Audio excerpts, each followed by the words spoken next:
আসসালামু আলাইকুম সবাইকে। সবাই কেমন আছেন?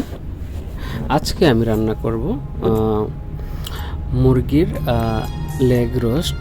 তো এর জন্য মুরগি আমি 1 প্যাকেট নিয়ে আসছি লেগ পিস এনে তারপরে এটাকে লবণ হলুদ আর একটু আদা রসুনের পেস্ট দিয়ে ভালো করে মিক্স করতেছি এটাকে ভাজার জন্য। তো এখন দেখেন মিক্স করা হয়ে গেছে, আমি এটাকে দেখেন রাখলাম কিছুক্ষণ।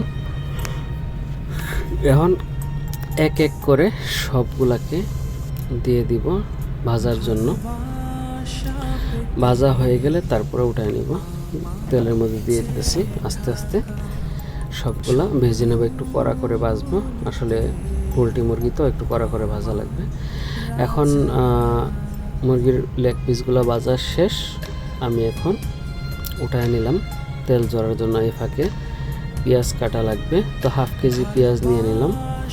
পেঁয়াজগুলো ভালো করে কেটে কাটিং বোর্ডের উপর রাখলাম। এখন কড়াইতে তেল গরম করতে হবে, এর জন্য কড়াইতে তেল দিয়ে তেলটা গরম করে নিলাম। নিয়ে এর মধ্যে দিলাম এলাচি, দারচিনি, তেজপাতা দিয়ে পেঁয়াজগুলো এই গরম তেলে ছেড়ে দিলাম। ছেড়ে দেওয়ার পরে একটু নাড়াচাড়া করব ভালোভাবে। তো মোটামুটি অনেকক্ষণ নাড়াচাড়া করতে হবে, যতক্ষণ না এটা ব্রাউন কালার আসবে ততক্ষণ পর্যন্ত।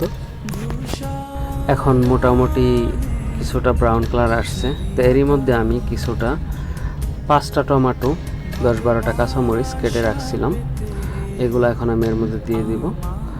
তো আরেকটু নাড়াচাড়া করব। নাড়াচাড়া করতে করতে টমেটোগুলো হালকা একটু সিদ্ধ হবে, পেঁয়াজগুলো আর একটু সিদ্ধ হবে। হওয়ার পরে এর মধ্যে মশলা অ্যাড করব। তো মশলা বলতে অন্য কোনো মশলা দিব না এর মধ্যে, শুধু জিরা আর হচ্ছে ধনিয়ার গুঁড়া, আর কোনো মশলা দিব না। আর ঝালের জন্য কাঁচামরিচ। তো মোটামুটি আমার টমেটোগুলো সিদ্ধ হয়ে আসছে। এখন এর মধ্যে দিলাম জিরা আর হচ্ছে ধনিয়ার গুঁড়া আর একটা প্লেন ইয়োগার্ট দিয়ে একটু কষায় নেব মশলাটা ভালোভাবে। কষানোর পরে এই ফাঁকে লবণ দিয়েছিলাম, তো লবণটা পরিমাণ মতো। লবণটা দেওয়ার পরে যে দেখেন আমি কষাইতেছি, তো এখন মোটামুটি কষানো হয়ে গেছে, তেলগুলো ছেড়ে ছেড়ে দিতেছে। এখন আমি এর মধ্যে একটু পানি দিয়ে দিলাম, তো পানি দিয়ে একটু ঢাকনা দিয়ে ডেকে দিব। ডেকে দেওয়ার পরে তারপর হচ্ছে এই যে দেখেন ঝোলটা কিন্তু রোস্টের ঝোলটা ফুটে আসছে। তো এখন আমি এই ঝোলের মধ্যে একে একে ভেজে রাখা লেগ পিসগুলো সবগুলো ছেড়ে দিব একটা একটা করে। তো এই যে আমি একটা একটা করে দিতেছি, দেওয়ার পরে তারপরে এটাকে আর একটু নাড়াচাড়া করে ঢাকনা দিয়ে ঢেকে দিব। ঝোলটা শুকিয়ে যাবে, রোস্ট রেডি হয়ে যাবে। তো আসলে সবাইকে অনেক ধন্যবাদ ভিডিওটা দেখার জন্য। আর যারা ফেসবুক থেকে দেখতেছেন প্লিজ আমার পেজটাকে ফলো করবেন, আর ইউটিউব থেকে দেখলে ইউটিউব চ্যানেলটাকে সাবস্ক্রাইব করবেন। ধন্যবাদ সবাইকে।